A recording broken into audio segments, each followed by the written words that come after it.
കൊച്ചേട്ടന്റെ കത്ത്. പൊസീഗ്നം, പരിഹാസം പായസമാക്കാം. പ്രിയ DCL കൂട്ടുകാരെ, അർജന്റീനയും കേപ്പ് വെർദെയും തമ്മിലുള്ള ആവേശ പോരാട്ടം അന്ത്യത്തോടടുക്കുകയാണ്. അമേരിക്കയിലെ മിയാമി സ്റ്റേഡിയം 2026 ഫിഫ വേൾഡ് കപ്പിലെ ഏറ്റവും വികാരഭരിതമായ രംഗങ്ങൾക്ക് സാക്ഷ്യം വഹിക്കുകയാണ്. ജനകോടികളുടെ രോമാഞ്ചമായ കാൽപന്ത് കളിയുടെ മഹാരാജാവ് ലയണൽ മെസ്സിയുടെ 5ലധികം ഷോട്ടുകളാണ് കരിങ്കൽ ഭിത്തിയിലിടിച്ച് തെറിക്കുന്നത് പോലെ ഗോൾമുഖത്തിന്റെ നാനാവശങ്ങളിലേക്കും ചിതറി വീഴുന്നത്. അവസാനം അർജന്റീന കഷ്ടിച്ചു കടന്നുകൂടുമ്പോൾ തന്റെ ഏറ്റവും കൂടുതൽ ബോളുകൾ തടഞ്ഞു തെറിപ്പിച്ച ആ ഗോൾ കീപ്പറിന് സ്വന്തം ജേഴ്സി ഊരി നൽകി ലയണൽ മെസ്സി ആദരിക്കുകയാണ്. കുറ്റിത്താടിയും ചുളുങ്ങിയ മുഖവുമായി ഒരു മനുഷ്യൻ നിന്ന് കരയുകയാണ്. 5 ലക്ഷത്തിലധികം മാത്രം ജനങ്ങളുള്ള തന്റെ കൊച്ചു രാജ്യത്തിന്റെ വിലാസം ആകാശത്തോളം ഉയർത്തിയ കളിക്കളത്തിലെ ആ കാരണവരുടെ പേര് ജോസിമർ ജോസെ എബോറ ഡയസ് എന്നാണ്. എന്നാൽ അയാൾ ഇന്ന് ലോകമെമ്പാടും അറിയപ്പെടുന്നത് കുഞ്ഞു മുത്തശ്ശി എന്ന അർത്ഥം വരുന്ന ബൊസീഗ്നോ എന്ന ഓമന പേരിലാണ്. 1986 ജൂൺ 3 കേപ്പ് വെർദെ രാജ്യത്തിലെ സാവോ വിസന്റെ ദ്വീപിൽ അതിദരിദ്രനായി ജനിച്ച ബൊസീഗ്നോയാണിത്.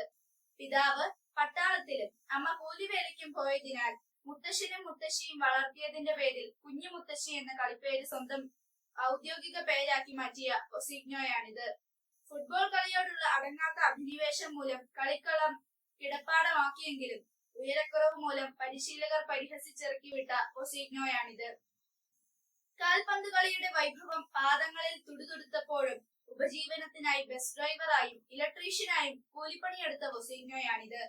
എന്നാൽ 20-ാം വയസ്സിന് മുന്നേ തന്നെ 6.3 അടി ഉയരം നേടി Angola, Moldova, Cyprus, Slovakia, Portugal തുടങ്ങിയ നിരവധി രാജ്യങ്ങളുടെ ടീമുകളിൽ കളിച്ചു ജയിച്ച് 2026 ഫിഫ ലോകകപ്പിന്റെ രോമാഞ്ചമായ സൂപ്പർ ഗോൾ കീപ്പർ ബൊസീഗ്നോയാണിത്. പ്രിയ കൂട്ടുകാരെ, ബൊസീഗ്നോ എന്ന കാൽപന്ത് കളിക്കാരൻ തന്റെ കൈകൾ കൊണ്ട് തട്ടിയെറിഞ്ഞത് മെസ്സി ഉൾപ്പെടെയുള്ള ലോകതാരങ്ങളുടെ ചാട്ടുളി പന്തുകളായിരുന്നോ? അല്ലേ അല്ല. കളിക്കളത്തിൽ അയാൾ സാഗൂതം സശ്രദ്ധം ഗോൾ മുഖത്ത് മിഴിപൂട്ടാതെ നിന്ന് നാനാവശങ്ങളിൽ നിന്നും പലരും വീശിയടിച്ച പന്തുകൾ കൃത്യമായി തട്ടി മാറ്റിയിട്ടുണ്ട്. എന്നാൽ അതിനു മുന്നേ തന്നെ അയാൾ തന്റെ നേരെ പലരും വലിച്ചെറിഞ്ഞ പരിഹാസത്തിന്റെയും ആക്ഷേപത്തിന്റെയും ആരോപണങ്ങളെ തട്ടി മാറ്റിയിട്ടുണ്ട്. കൗമാരത്തിൽ കളിക്കളത്തിലെ കുള്ളൻ വിളികളെ അയാൾ തട്ടിത്തെറിപ്പിച്ചു. പൊക്കക്കുറവിന്റെ കളിപ്പേരുകൾക്കൊപ്പം മുത്തശ്ശനെയും മുത്തശ്ശിയും ദൈവത്തെ പോലെ അനുസരിച്ചപ്പോൾ കൂട്ടുകാർ വിളിച്ച കുഞ്ഞു മുത്തശ്ശി എന്ന പരിഹാസ പേരുകൊണ്ട് അയാൾ തന്റെ ജീവിത മധുരത്തിന്റെ പായസമുണ്ടാക്കി.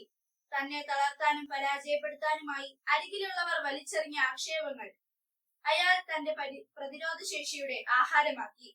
കൂട്ടുകാരെ, ജീവിക്കാനും അതിജീവിക്കാനും നിങ്ങൾ പരിശ്രമിക്കുമ്പോൾ നിങ്ങളുടെ പരിസരത്ത് നിന്നും ഉയരുന്ന പരിഹാസങ്ങളെ പായസം പോലെ രുചിച്ചിറക്കാൻ നിങ്ങൾക്ക് കഴിയും. ഗ്യാലറികളിൽ ഇരുന്ന് കമന്റ് അടിക്കുന്നവർ മെയ്യനങ്ങി കളിക്കുന്നവരല്ല, വെറും കാണികൾ മാത്രമാണെന്ന് ഓർക്കുക. നിങ്ങളുടെ വിജയത്തിനായി കളിക്കാൻ നിങ്ങൾ മാത്രമേയുള്ളൂ എന്നറിയുക. വിജയാശംസകളോടെ സ്വന്തം കൊച്ചേട്ടൻ.